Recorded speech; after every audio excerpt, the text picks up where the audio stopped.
एक बददुआ इस धरती दे बच्चों के कातलों के नां। इस धरती दे मासूमां नूं मैली अख नाल वेखण वालिओ, छोटे छोटे बच्चों बारे गंदियां सोचां सोचण वालिओ, अपनी हवस ते वार के बच्चे रूड़ियां उत्ते सुट्टण वालिओ, इंसानियत नूं उस दी जड़ तों इस मुल्क विच पुट्टण वालिओ, लानत मलामत ते मुजम्मत हर एक लफ्ज ना काफ़ी है।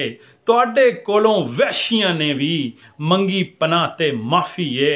तुहाडे अगे वैशी दरिंदे बेजरर पे लगदे ने, जंगली भेड़िए तुहाडे सामने हुण बेहतर पे लगदे ने। केड़ी गल मैं आखां तुहानूं, जे मेरा अंदर होवे ठंडा, किंज मुआशरे दे विचों निकले तुहाडे गंद ते जहर दा कंडा। काश के मेरे वस च हुंदा, तुहानूं चौक च टंगदा मैं, तुहाडे पलीत इस लहू दे नाल उन्हां रूड़ियां नूं रंगदा मैं, जिथे उन्हां नूं लुटदे हो गले उन्हां दे कुटदे हो, जिथे मार के मासूमां नूं शैतान दियो नस्लों सुटदे हो। अल्लाह करके अखां तुहाडियां तरसन इस बसारत नूं, जग तुहाडे उत्ते थुके वेखो इस हकारत नूं।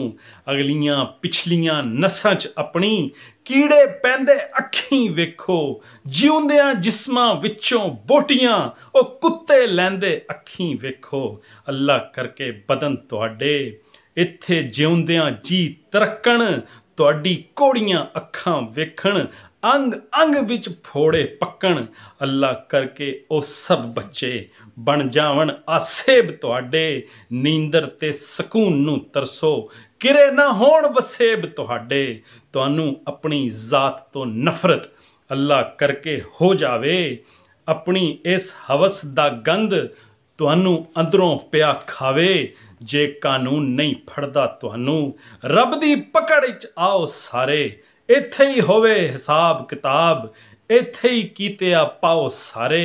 रब दी लाठी इंज पवे, तुहानूं इबरत इंज बनावे, उस तो मंगो मौत जे लांतियो, मौत भी छेती ना आवे।